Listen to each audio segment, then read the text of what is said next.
이 솔제니친이 노벨 문학상을 받은 그 작품인 이반 데니소비치의 하루라는 그 책에 보게 되면은 그 소설은 이제 옛 소련 그 시절에 시베리아 강제 수용소에 이렇게 수감이 되어 있는 슈호프라는 한 죄수의 하루 일과를 묘사를 하고 있는 그런 작품입니다.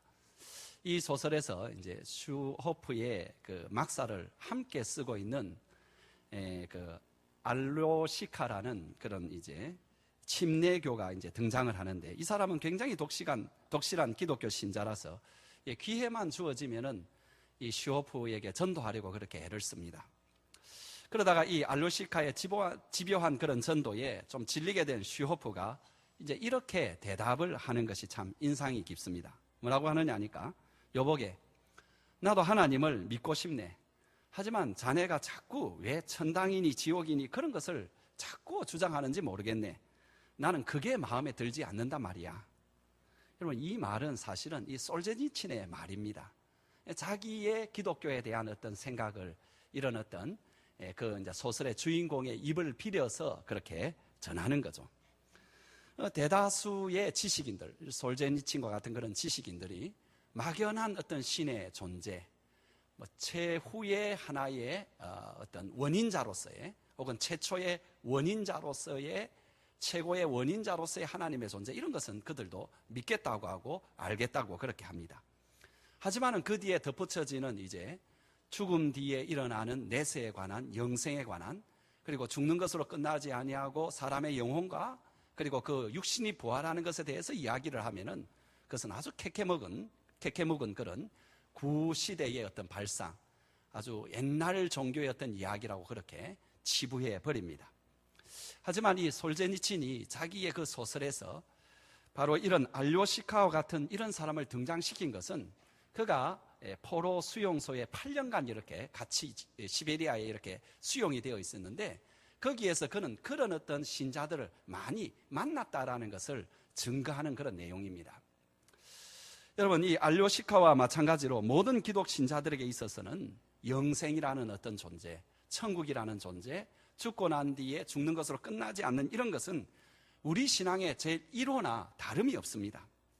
비록 자기가 예수님을 자기는 존중하고 따르고 또 성경 말씀대로 그렇게 살겠다라고 말을 하면서도 진작에 이 부활의 교리, 이 예수님 당신의 부활뿐만 아니라 이제 그 속에서 일어나는 우리 모두의 어떤 부활, 영육간의 부활, 이런 것들을 믿지 못한다면은 사도 바울이 평소에 이야기하고 강조하는 대로 그 사람의 믿음은 헛된 믿음입니다. 모르겠어요. 그 사람 나름대로 자기 가치를 가질지 모르지만 적어도 성경으로 볼 때에, 기독교적으로 볼 때에 가치 없는 믿음이라는 것입니다. 여러분, 우리 예수님께서 복음을 이렇게 전하시는 내용도 그렇고, 또 사도들이 복음 전하는 내용의 핵심이 뭐냐니까 그리스도의 부활입니다. 그리고 그 그리스도의 부활을 믿을 때에 바로 그것을 믿는 자가 구원을 얻는다, 이렇게 이야기하고 있습니다. 그 부활에는 우리의 부활도 이렇게 들어가 있는 것입니다. 아직 그리스도인이 아닌 사람이 이런 어떤 내세나 이런 어떤 죽고 난 뒤에 영적 또는 육적인 부활에 대해서 나는 못 믿겠다, 또 믿지 않겠다 하는 것은 이해가 갑니다. 그럴 수도 있겠다. 그런데 이상하게 예수를 믿는다고 하고 교회에 다니는 사람들조차도 실제로 부활을 전혀 믿지 못하고 그렇게 사는, 그렇게 신앙생활을 한다고 하는 사람들 보면은 참 이상합니다. 또는 입술로는 자기는 부활을 믿고 천국을 믿는다 하면서 그 행동을 보게 되면은 전혀 그것과는 상관없이 살아가는 그 모습도 어떻게 보면 참 이상합니다. 여러분, 한 가지 알아야 될 것은 이런 부활이나 내세 이런 것을 이제 믿지 않기 시작한 그 시점이 우리가 생각할 때에 계명주의가 이렇게 일어나고 사람들이 더 알아가게 되고 지식이 깨이게 되고, 그래서 사람들은 더 이상 이런 것을 믿지 않게 되었다. 그것은 오해입니다. 여러분, 예수님 당시에는 사람들이 이렇게 깨이지 않았기 때문에 부활을 그렇게 하면 그냥 믿었고, 그 다음에 지금에 있어서는 너무나 많은 것을 알고 과학이 발달했기 때문에 부활을 믿지 못한다, 그렇게 생각하는 것은 전혀 오해입니다. 왜냐하면 부활을 믿지 못하는 것은 예수님 시대에도 있었고 그 전에도 있었습니다. 그리고 지금 부활을 믿는 사람은 지금도 이렇게 그대로 있습니다. 오늘 본문에 이렇게 보게 되면은 바로 부활이 없다라고 생각하는 당대의 그 지식인들이 예수님께 나와서 자기들이 왜 부활이 없는가를 당돌하게 말하고 또 그것을 증거하고 대드는 그런 장면이 나옵니다. 예수님께서 예루살렘으로 입성을 하시니까 사람들이 다 환호를 했습니다. 그리고 나는데 이제 예수님께서 처음에 이렇게 하신 일이 뭐냐 하니까 엉망진창이 된, 강도들의 소굴이 된 그 성전에 가가지고 그 성전에 대한 심판을 사실 예언하죠. 그죠? 이 성전은 더 이상 성전이 아니다. 이것은 더 이상 성전에 하나님을 만나는 장소가 되고 있지 않다. 그렇게 선언을 하고 난 뒤에 이제 그 행동적으로 그 성전을 이렇게 심판하는 그런 행동이 나오고 나니까는 거기에 다 목숨을 걸고 있고 거기에서 권위를 찾고 있는 종교 지도자들이 가만히 있을 수가 없었습니다.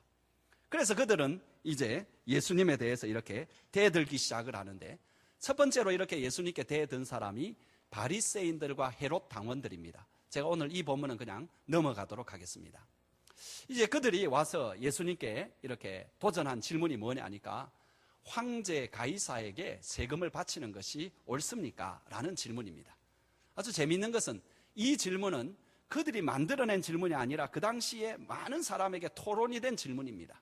그런데 거기에 대해서 뚜렷하게 다른 견해를 가진 파가 있었는데 그 한 파가 바리새인이고 그 다른 파가 바로 이 헤롯 당원들입니다. 바리새인들의 대답은 뭐냐니까 아니오입니다. 헤롯 당원들의 대답은 뭐니까 그렇게 해야 된다라는 것입니다. 그런데 재미있는 것은 이 두 파가 함께 와가지고 예수님께 이 질문을 내놓는 거죠. 예수님이 만일 예스라고 대답을 하면은 아니오라고 대답을 하는 그 바리새인들이 들고 일어날 것입니다.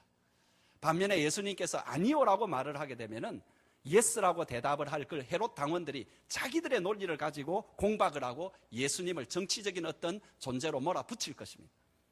근데 예수님은 거기에 뭐라고 대답하시죠? 여러분 잘 아는 대로 가이사의 것은 가이사에게, 하나님의 것은 하나님께 드리라. 이 놀라운 말에 그들이 할 말이 없는 것입니다. 더 이상 대꾸할 말이 없게 되었죠. 그러자 이제 제3의 구원투수가 그들로부터 나타나는데 그들이 바로 이 사두개인들입니다. 여러분 재미있는 것이 이 세 파는 평소에 이렇게 그들의 관계를 보게 되면은 서로 물고 뜯는 그런 관계인데 예수님을 죽이려는 그 음모에 있어서는 연합을 하고 있다라는 거죠. 이것이 하나님 앞에서의 세상의 어떤 모습입니다. 세상은 서로 못 잡아먹어서 으르렁거리다가도 예수를 반대하고 교회를 욕하고 그리스도인을 핍박하는 데 있어서는 항상 힘을 합칩니다.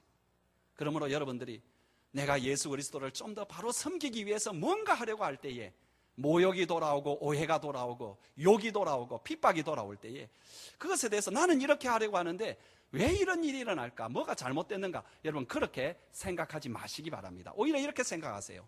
아, 내가 좀 더 제대로 믿고 있구나. 내가 좀 더 그리스도인답게 이렇게 살아보려고 하는 것이 나타나고 있구나. 여러분 그렇게 생각하면 그것이 맞습니다. 여러분 이 사두개인들이 예수님께 도전한 내용은 부활 논쟁입니다. 이들은 부활을 믿지 않았습니다. 그들이 믿지 않는 부활 문제를 가지고 예수님께 나와서 묻는다라는 것은 그 문제에 대해서 그들이 정말로 알고 싶어하는 것이 아니라 그 문제로 예수님을 함정에 빠뜨리려는 그런 것임을 우리가 금방 알 수가 있죠. 자기들이 평소에 계속 주장한 것이 뭐냐 하니까 부활이 없다. 이 문제로 앞서 이 바리새인들과도 많은 논쟁이 있었습니다. 그래서 그 논쟁 가운데 자기들이 만들어낸 논리가 있습니다.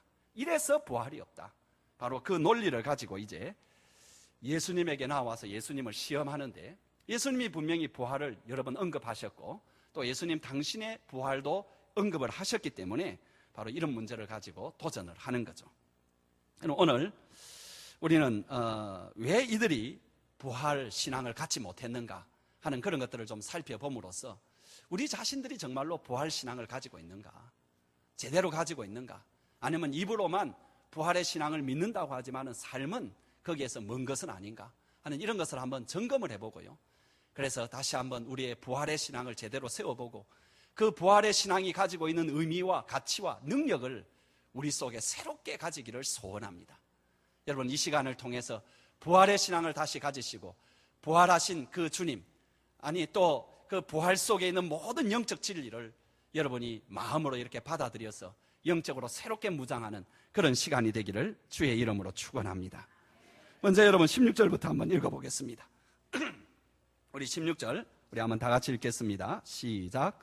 부활이 없다 하는 사두개인들이 예수께 와서 물어 이르되. 여러분 여기에 나오는 이 사두개인들이 누구이고요, 또 왜 이들은 부활이 없다라고 그렇게 주장하게 되었는가 하는 것을 좀 생각을 해보겠습니다. 이 사람들에게 상당히 중요한 시점이 뭐냐 하니까 예수님이 오시기 정확히 150년 전, 그러니까 BC 150년에 그 당시에 잠시 동안 유대의 독립국가가 마련되었는데, 그 독립국가는 하스모니아의 그 왕가가 그 땅을 이제 잠시 지배하고 있었습니다. 그때 왕의 이름이 누구냐 하니까 요나단이라는 이 왕인데, 이 왕이 자기가 이렇게 넘보아서는 안 될 제사장, 대제사장직을 자기가 딱 차지하고 겸직을 해버렸습니다. 이것은 율법에 어긋나는 거죠. 하나님 말씀에 어긋나는 거죠. 거기에 대해서 격렬하게 반대해서 일어난 파가 바로 여러분 잘 아는 바리새인파입니다.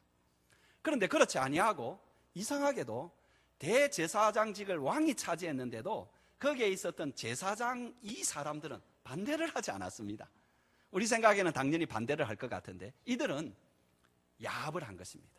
그래서 그냥 요나단이 대제사장으로 있고 자기들의 기득권을 계속 지켜주는 것으로 야합을 해가지고 그것을 그대로 받아들여가지고 대대로 이 제사장들이 이제 내려오게 되고 그들이 사회적 기득권을 차지하게 되는데, 그 사람들의 무리가 주로 사독 후손의 계열입니다. 이 사람들이 먼 옛날에 사독이라는 제사장이 있었는데 거기에 후손에 이렇게 계열이 되었기 때문에 사두개파라. 사두개 하니까 머리가 4개다 그렇게 생각하지 마시고 바로 이런 어떤 이름을 가지고 이렇게 전해져 내려오는 것이죠. 그래서 이 사람들은 종교적으로도 상당히 상층부를 가지고 있으면서 경제적으로나 사회적으로도 위에 있는 그 어떤 상층부의 계층, 다시 말하면 최상위 클래스를 딱 잡고 있는 거죠. 그러니까 이들이 이런 태도가 어떤 정치적으로도 영향을 미칩니다. 그들은 로마 제국이 쳐들어왔을 때에 거기에 대해서 격렬하게 반대하지 않았습니다. 대부분은 격렬하게 반대했습니다. 특별히 바리새파들은 격렬하게 반대했고, 또 그 중에 어떤 사람들은 아주 열심당원이라고 해서 그런 당까지 만들었습니다. 그런데 이 사두개인들은 그냥 자기들의 기득권을 지키기를 원했습니다. 그래서 로마가 와가지고 어느 정도 권력을 찾아가되 자기들의 기득권은 지켜준다라고 말을 하니까는 거기에 믿고 계속해서 그렇게 살아왔던 것입니다. 이들의 이런 태도는 그들의 종교관, 신앙관에도 영향을 미쳤는데, 그것은 내세에 대해서 강조를 하지 않았고 더 나아가서 내세를 이렇게 믿지 않았습니다. 이런 바리새인들은 거기에 비해서는 내세를 믿어왔습니다. 이들은 생각을 하게 될 때에 뭐라고 이렇게 생각을 하느냐 하니까는, 사람은 죽으면 그것으로 끝이다. 죽고 난 뒤에 뭐가 있느냐, 이렇게 이제 생각하는 것이 이 사람들의 생각이고요. 또 그렇게 하게 된 그 배경에는 자기들의 현재의 삶이 너무 좋고 안일하게 지내기 때문에 무슨 내세의 필요성을 느끼지 못했다라는 거죠. 천사나 내세나 부활이나 이런 것들을 부인하게 되었고요. 그래서 오늘 본문에 부활이 없다는 사두개인이라는 이 표현이 나온 것입니다. 오늘날에도 이 사두개인과 똑같은 이유 때문에 부활을 믿지 아니하고 아예 부활의 필요성까지 생각해보지 않고 사는 사람이 참 많습니다. 지금 자기가 잘 먹고 잘 살고 잘 입고 있기 때문에 이거보다 더 나은 세상, 그런 생명에 대한 갈급함이 전혀 없는 거죠. 지금 누리고 있는 이 인생이 마치 유토피아와 같이 만족스러운데 어찌하든지 이것만 놓치지 않으면 다 되었다 생각하고, 종교를 갖는다 할지라도 그것을 놓치지 않는 범위 내에서 갖는 거지, 그 뒤에 내세라는 것은 오히려 지금의 삶에 이렇게 비추어 보게 되면 거추장스럽고 지금의 삶을 방해하는 어떤 그런 요소밖에 되지 않는다라는 거죠. 사랑하는 성도 여러분, 우리는 어떻습니까?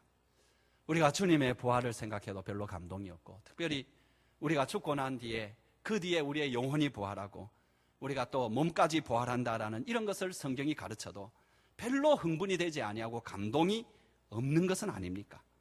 여러분, 그것은 어쩌면 지금 누리고 있는 인생이 너무 편해가지고 그런지 모릅니다. 아마 이 말을 하면 여러분 마음속에 그럴 리가요, 내가 얼마나 지금 힘들게 사는데. 여러분, 그러면 제가 말을 바꾸어서 말할 수 있습니다. 여러분들이 지금 편하지 못한다 할지라도 그래도 마음속에 추구하는 게 뭐냐니까 이 땅에서 어떻게 하든지 좀 더 안주하고 편하게 살고 또 잘 살고 하는 그 욕구가 여러분에게 너무 강렬하기 때문인지 모릅니다. 여러분, 말은 우리가 그렇게 말할 수 있죠, 그죠? 너무 바쁘다고, 너무 피곤하다고, 또 어떻다 저떻다 그렇게 불평불만을 하는 것을 보게 되면 겉으로 볼 때에는 저 사람 저렇게 힘드니까는 얼마나 그 마음에 천국을 사모할까. 우리는 그렇게 착각할지 모르지만 진작에 그는 말은 그렇게 하면서 그 속에 여전히 이 세상이 좋사오니 이 좋은 세상을 어떻게 가져보려고 하는 그 마음에 빼앗겨 있는지 모른다는 것입니다. 여러분, 그렇게 되면은 자신의 영혼의 부활에 대하여 간절한 소망을 느낄 수가 없지 않겠습니까? 현실에 대한 강한 집착은 부활의 아침을 기다리지 못하게 하는 영혼의 수면자와 같습니다. 그런 사람은 좀 불행하게도 진실한 신앙을 갖지 못합니다. 이 세상에 매여 있는 사람은 주님의 말씀대로 가시덤불에 떨어진 그런 씨와 같아서 결국은 열매 맺지 못하는 그것으로 끝날 수밖에 없습니다. 사랑하는 성도 여러분, 우리가 거기에서 깨어나야 됩니다. 세상 안일에서 깨어나야 됩니다. 세상의 안일에 대한 집착과 세상 안일에 대한 강한 추구에서 우리가 깨어나야 됩니다.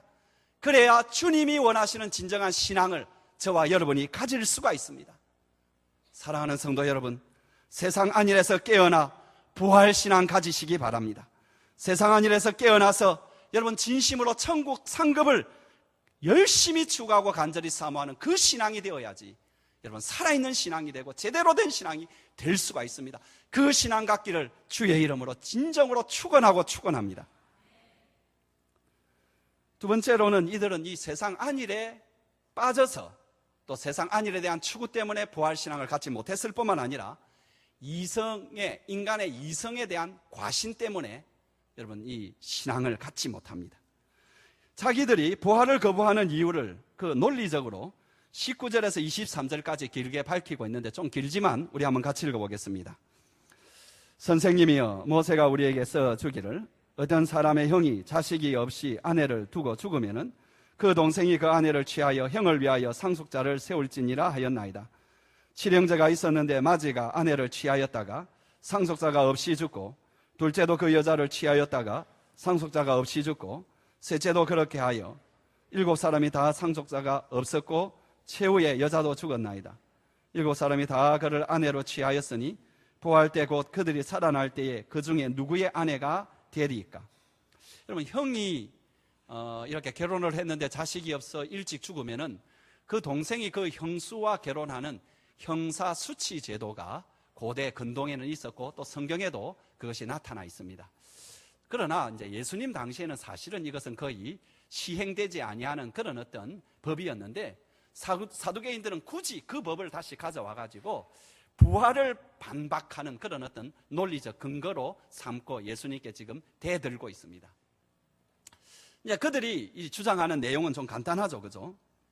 만일 그런 형수 수치 제도에 의해서 어쩌다가 7형제가 다 한 여자를 아내로 취한 경우가 있다면은 부활 후에는 도대체 누구의 아내가 되어야 되느냐고 이렇게 이제 말을 합니다. 그 말은 그 사두개인들이 하는 말이 정말로 부활이 있다면은 그 뒤에 해결할 길이 없는 복잡한 딜레마가 그 일 뒤에 수없이 많이 발생할 것인데 그걸 어떻게 하겠느냐고, 논리적으로 어떻게 하겠느냐고.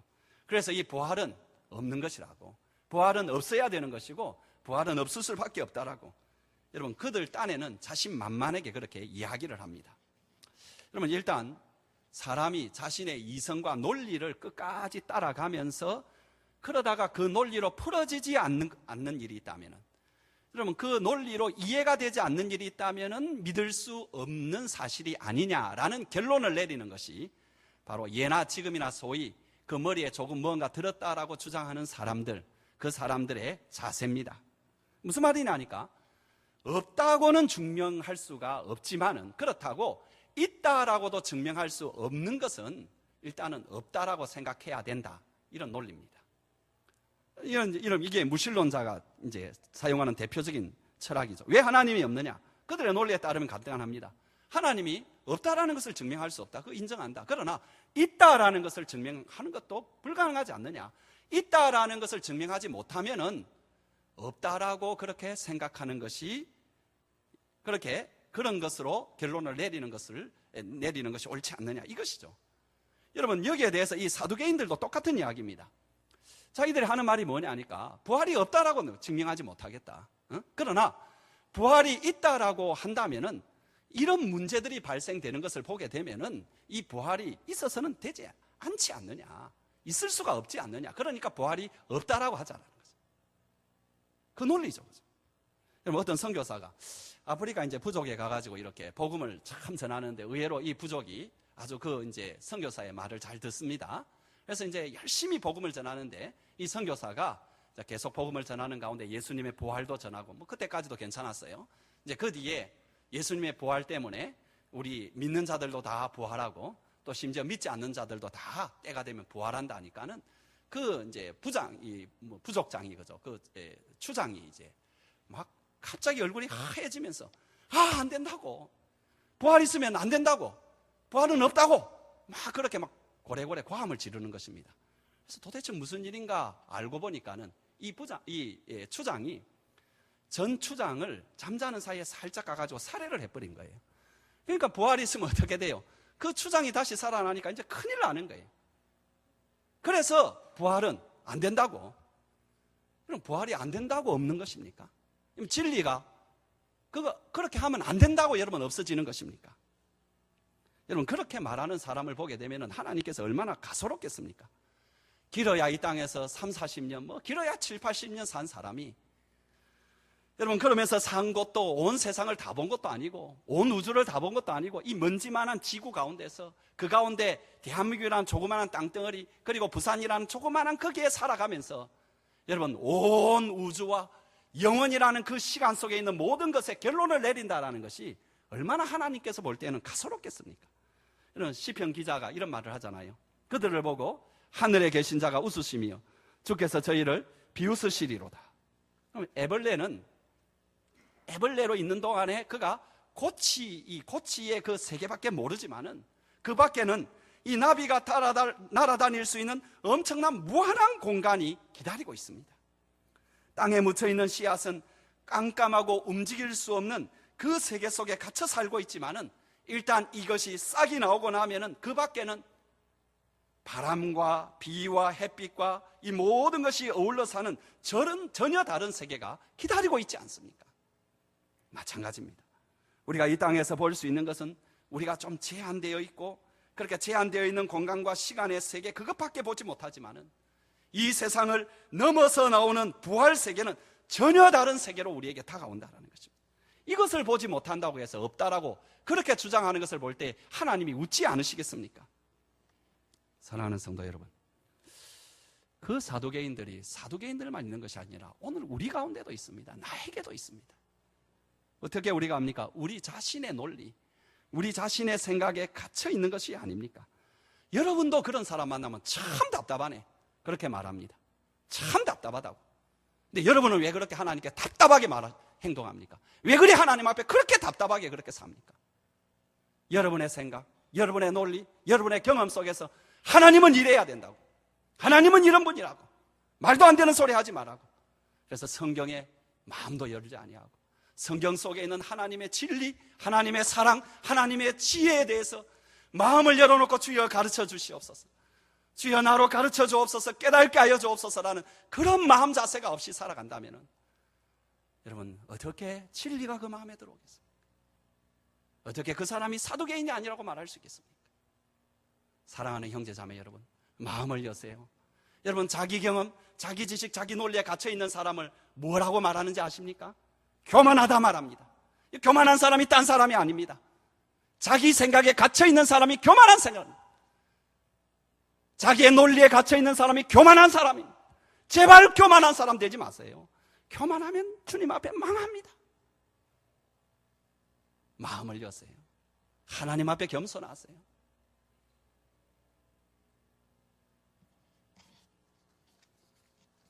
더 나아가서 예수님께서는 이 사두개인들의 논리를 들으시고 진정한 신앙, 부활 신앙에 실패한 것이 주님이 이제 진단을 하시는데 그게 뭐냐니까 너희가 오해 때문이다. 오해다 이렇게 말합니다. 자, 여러분 24절, 25절 우리 한번 같이 한번 읽어보겠습니다. 시작. 예수께서 이르시되 너희가 성경도 하나님의 능력도 알지 못함으로 오해함이 아니냐. 사람이 죽은 자 가운데서 살아날 때에는 장가도 아니가고 시집도 아니가고 하늘에 있는 천사들과 같으니라. 그들이 첫 번째로 오해한 것은 하나님의 능력을 오해했습니다. 그들은 생각할 때에 하나님의 능력이 아무리 있어도 죽은 자를 부활시키는 그런 능력, 또는 설령 그런 능력이 있다 할지라도 부활로 생기는 그 골치 아픈 논리적으로 해결할 수 없는 그 사건, 앞에 말했던 거, 그것을 하나님이 어떻게 할 거냐.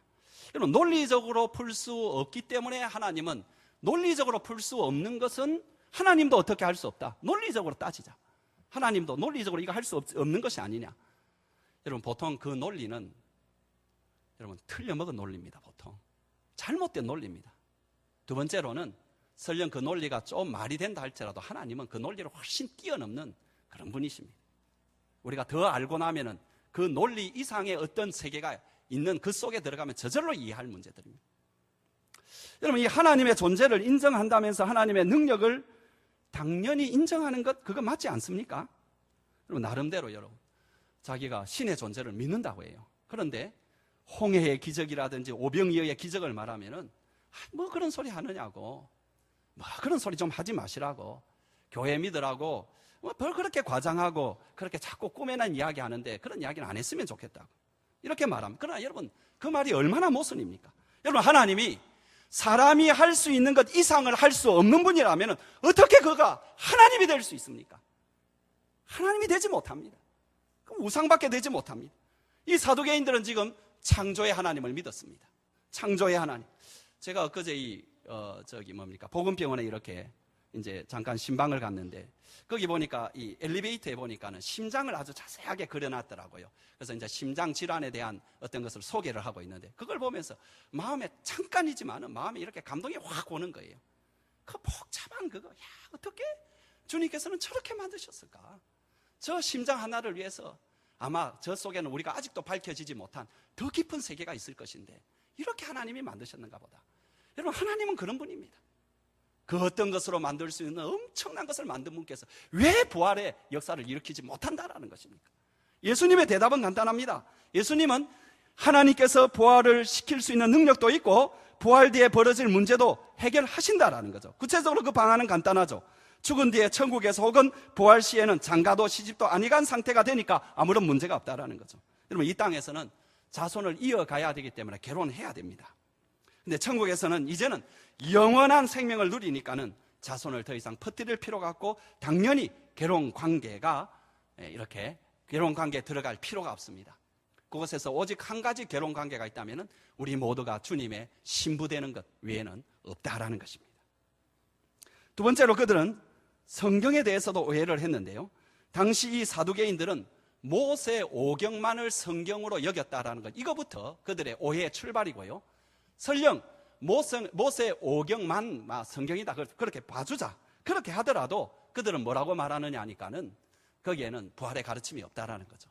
먼저 여러분, 구약에 보게 되면 부활의 가르침이 참 많습니다. 대표적으로 다니엘서 12장 2절 말씀인데요. 앞에 나옵니까? 우리 같이 한번 읽어보겠습니다. 땅의 티끌 가운데서 자는 자 중에 많이 깨어 영생을 얻는 자도 있겠고 수욕을 받아서 무궁히 부끄러움을 당할 자도 있을 것이다. 그러니까는 죽고 난 뒤에 그들이 깨어서 어떤 자들은 영생에 들어가고 어떤 자들은 영벌에 들어간다고 구약에도 말하고 있습니다. 물론 이들은 이제 이것을 받아들이지 않죠. 이런 선지자 글을. 그럼 좋다. 그러면서 하는 말이 모세 오경에는 부활의 붙자도 없다. 그러니까 못 믿겠다라. 여러분, 이것을 아시고 우리 예수님께서는 성경을 인용을 하는데 일부러 모세 오경을 가지고 와가지고 그래 너희들이 말하는 믿고 믿는다라는, 그러면 그 성경에는 부활이 과연 없는가라고 도전을 하는 거죠. 그 내용이 여러분 26절 27절입니다 한번 같이 읽어보겠습니다. 죽은 자가 살아난다라는 것을 말할진대 너희가 모세의 책 중 가시나무 떨기에 관한 글에 하나님께서 모세에게 이르시되 나는 아브라함의 하나님이요 이삭의 하나님이요 야곱의 하나님이로라 하신 말씀을 읽어보지 못하였느냐. 하나님은 죽은 자의 하나님이 아니요 산 자의 하나님이시라 너희가 크게 오해하였도다 하시니라. 여러분, 이 말씀이 도대체 어떻게 죽은 자의 부활에 대한 증거가 되죠? 여러분, 모세는 하나님께로부터 이 말씀을 듣고 있었던 그 시점이, 모세가 이 말을 듣고 있던 시점이 이미 아브라함과 이삭과 야곱이 죽은 지 수백 년이 지난 때입니다. 그래서 여러분 자연스럽게 말을 한다면은, 자연현상으로 이해해서 말을 한다면은, 모세야, 나는 과거 한때 너희 조상이었던 아브라함의 하나님이었었고 또 이삭의 하나님이었었고 야곱의 하나님이었었느니라. 그렇게 해야 되는데 지금 주님께서 뭐라고 말씀하시느냐 하니까, 나는 아브라함의 하나님이고 현재형으로, 이삭의 하나님이고 지금 야곱의 하나님이다, 이렇게 말씀하시므로 하나님 당신과 그들과의 관계가 여전히 진행형으로 현재의 사실로 기술되어 오고 있다는 거죠. 그렇죠? 아브라함과 이삭과 야곱이 죽은 지 몇백 년이 지난 지금에도 그렇게 말씀하셨던 것을 보게 되면 그들이 지금 죽어 없어진 것이 아니라 그들이 현재적으로 여전히 살아있고 하나님은 여전히 그들의 하나님으로 여전히 존재하고 있다는 거죠. 이 말을 주님께서 하시는 거예요. 그러니까 사두개인들이 거기에 대해서 이제 할 말을 못하는 거예요. 예수님께서 너희가 그렇게 이해를 하지 못하느냐. 그리고 우리 예수님께서 이제 마지막 내리시는 결론이 여러분 마지막 절입니다. 여러분 우리 마지막 절 우리 한번 같이 읽어보겠습니다. 몇 절이었습니까? 27절. 우리 한번 같이 읽겠습니다. 시작. 하나님은 죽은 자의 하나님이 아니요 산 자의 하나님이시니라. 너희가 크게 오해하였도다 하시니라. 여러분 이 결론이 뭐냐 하니까 하나님에 대해서 할 때 산 자의 하나님입니다. 여러분 여기에는 아주 중요한 진리가 몇 가지 들어가 있습니다. 이것을 우리가 놓쳐서 안 됩니다. 첫 번째 진리는 산 자의 하나님이라는 요 사실은 여러분 우리가 죽음 이후에 우리의 어떤 상태에 대해서 확신을 준다라는 겁니다. 무슨 말이냐 하니까 우리가 죽는다고 모든 것이 끝나는 것이 아니라는 것입니다. 아브라함과 이삭과 야곱이 죽고 사라진 것이 아닙니다. 그들은 천국에 살아 있습니다. 이 세 분만이 아니라 성경에 나오는 모든 선지자들, 모든 신자들, 더 나아가서 역사상의 그리스도인으로 살다가 죽은 모든 사람들이 지금 천국에 살고 있다는 것입니다. 우리도 이 땅을 떠날 때에 없어지는 것이 아니고 계속해서 천국에서 하나님의 자녀로 살아갈 것입니다. 마태복음 8장 11절 말씀 앞에 나오면 우리 한번 같이 읽어보겠습니다. 또 너희에게 이르노니 동서로부터 많은 사람이 이르러 아브라함과 이삭과 야곱과 함께 천국에 앉으리로다. 예수님이 이 말씀을 할 때 아브라함은 이미 2000년 전 사람인데 예수님은 말씀할 때 그들과 함께 너희가 앉게 될 것이다 라고 말씀하고 있습니다. 여러분 그리스도인 극작가인 유진 오닐이라는 사람이 나사로가 웃었다라는 책을 썼는데 그 내용은 어떤 것이냐 하니까 예수님에 의해서 부활한 나사로가 그 뒤에 이제 몇 년간 지상에서 더 살았을 거잖아요. 그죠? 그때 부활을 체험한 그가 자기 자신과 이웃에 대해서 어떻게 인식하고 어떻게 행동했을 것이라는 것을 상상력을 동원해 가지고 이렇게 글을 쓴 것입니다. 근데 거기에 아주 유명한 하나의 말이 나옵니다. 인상적인 말이 나오는데 뭐라고 나오느냐니까 그는 더 이상 죽음을 두려워하지 않았다. 무서워하지 않았다. 왜 그러느냐 하니까 그가 이미 한번 죽어봤기 때문이다. 저와 여러분은 죽어본 적이 없잖아요. 그죠? 그러니까는 죽음에 대해서 생각하면 공포스럽잖아요. 네, 여러분. 그 죽음의 세계를 이미 알고 계시는, 그 모든 것을 창조하시고 그 모든 것을 알고 계시는 그 주님께서 오셔서 우리에게 들려주시는 말씀을 여러분이 확신하시기 바랍니다. 그 말씀이 뭡니까? 산자의 하나님이, 나의 하나님, 그분이 산자의 하나님으로서 나도 영원히 주님 안에서 살 것이라는 것을 확신하시기 바랍니다. 확신이 안 되십니까? 확신하시기 바랍니다. 아멘입니까? 두 번째는 여러분, 산자의 하나님이라는 것은 천국에 대한 확신도 우리에게 새롭게 가져옵니다. 천국이 어떤 곳이냐? 죽은 자의 세상이 아닙니다. 산자의 세상입니다. 여러분들이 이 천국에 대해서 진짜 오해하고 있습니다. 여러분, 천국을 여러분 어떻게 오해하고 있느냐 하니까 유령들이 떠다니는 어떤 세계로 오해를 하고 있습니다. 여러분, 천국은 그런 것이 아닙니다. 천국은 진정으로 하나님이 그 백성의 하나님이 되고 그리스도인들이 하나님의 백성이 되어 살아가는 곳입니다. 그리스도께서 그리스도인들의 신랑이 되는 장소이고 그리스도인들은 그리스도의 신부가 되어서 살아가는 장소입니다. 여러분, 이 세상과 저 세상이 어떻게 연결되는지 알아야 됩니다. 천국에 간다고 해서 이 세상의 모든 기억이 다 사라지고 과거에 내가 어떤 존재였는지 아무것도 모르는, 그래서 어떤 그런 존재가 아니라는 것입니다. 만일 그렇게 기억이 전혀 없어지는 그런 존재라면 유령의 세계와 같게 되겠지요. 천국은 그런 세상이 아닙니다. 그러면 천국에 가면 사라지는 것이 무엇입니까? 상처받은 기억들입니다. 여러분, 천국은 여러분 상처받는 그런 기억들로 인해서 고통과 눈물과 탄식이 계속되는 그런 곳이 아니라는 것입니다. 우리의 기억 속에 얼마나 많은 상처가 있는지 모릅니다. 기억의 상자 가운데 나쁜 것이 가득하면은 그 인생이 나쁜 인생이 될 수밖에 없는데, 그렇게 천국에서는 나쁜 기억들, 상처받은 기억들이 사라진다라는 것입니다. 특별히 오늘 본문에 보면은 이 천국에서 가족 관계에 대해서 말을 하고 있는데, 천국은 이렇게 더 이상 가족 관계가 지속되지 않는 것이라고 말하죠. 그러면 여러분 마음속에 좀 섭섭한 마음이 들 것입니다. 근데 가만 생각해 보세요. 여러분, 관계 가운데 가장 위로를 받는 것이 가족 관계이지만, 또 거기에 반대 급부적으로 가장 상처를 받는 것도 바로 이 가족 관계입니다. 그런데 그때가 되면은, 이전에 우리가 가족으로 있었다는 것은 알지만은 더 이상 가족 관계가 아니기 때문에 가족을 만난다 하더라도 그 상처들이 더 이상 나에게 상처가 되지 않는다는 것입니다. 여러분, 가족을 만난다 하더라도 그 가족과 함께 이전보다 더 온전하게 사랑하는 것이라는 거죠. 이 땅에서 사랑한다면, 여러분, 결혼한 내 남편, 내 아내, 이 얼마나, 그럼 천국에 가면 아무것도 아닌데, 여러분 그렇게 생각하지 마시고 거기에 가면 더 온전하게 사랑하고 완전하게 사랑한다라는 것입니다. 이것이 참 중요합니다. 여러분, 천국에서는 이 세상에서보다 더 사랑할 수 있는 것이고, 더 기뻐할 수 있는 것이고, 더 누릴 수 있는 것이고, 더 체험할 수 있는 것이고, 더 온전히 즐길 수 있는 것이 바로 천국이라는 것입니다. 왜? 산자의 하나님이 계시고 살아있는 자들이 거기에 있는 곳이기 때문에 그렇다. 그래서 여러분, 그곳은 정말로 표현이 좋을지 모르지만 진한 곳입니다. 진한 곳인데, 우리 경상도 사람은 좀 강하게 말해야 되지 않을까? 진한 곳입니다. 진한 곳입니다. 색상이 진한 곳입니다. 삶이 진한 곳입니다. 사랑이 진한 곳입니다. 기쁨이 진한 곳입니다. 제가 이제 우리 그 예수 영접의 밤을 할 때 항상 여러분에게 이야기해주는 C.S. 루이스의 이야기. 이 사람이 천국을 이야기할 때 뭐부터 이야기하느냐 하니까, 천국에서 이 땅을 바라보면 이 땅은 섀도우 랜드다. 그림자의 땅에 지나지 않는다. 여러분, 지금 이렇게 하면 아프죠? 그죠? 이렇게 하면 땀도 흘리고 이거 진짜 같죠? 그러나 천국에서 바라보면 이게 그림자 같다. 그만큼 천국이 더 색상이 진한 곳이고요. 표현을 제가 그렇게 할 수밖에 없습니다. 빛이 진한 곳이고요. 즐거움이 진한 곳이라. 그래서 그는 이렇게 이해하도록 설명을 합니다.